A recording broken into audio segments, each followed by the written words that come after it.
জুলাই যোদ্ধাদের সুরক্ষা অধ্যাদেশ সর্বসম্মতিক্রমে সংসদে বিল আকারে পাশ করার বিষয়ে ঐকমত্য হয়েছে বলে জানিয়েছেন স্বরাষ্ট্রমন্ত্রী সালাহ উদ্দিন আহমদ। সোমবার ত্রয়োদশ জাতীয় সংসদের প্রথম অধিবেশনের চতুর্থ দিনের প্রশ্নোত্তরে একথা জানান তিনি। বলেন, বাংলাদেশে আর কোনো মব কালচার থাকবে না। কোনো দাবি থাকলে সংশ্লিষ্ট জায়গায় জানাতে হবে।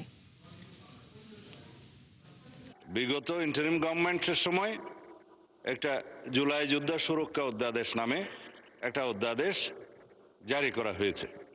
সেটা 133টি অধ্যাদেশের মধ্যে এখানে মহান জাতীয় সংসদে উপস্থাপন করা হয়েছে।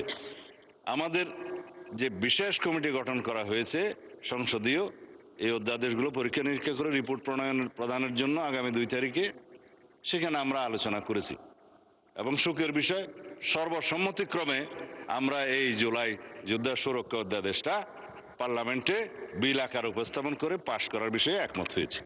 ইনশাআল্লাহ এই দেশে সকল গুম, খুন, হত্যাকাণ্ড এবং গণহত্যার বিচার হবেই।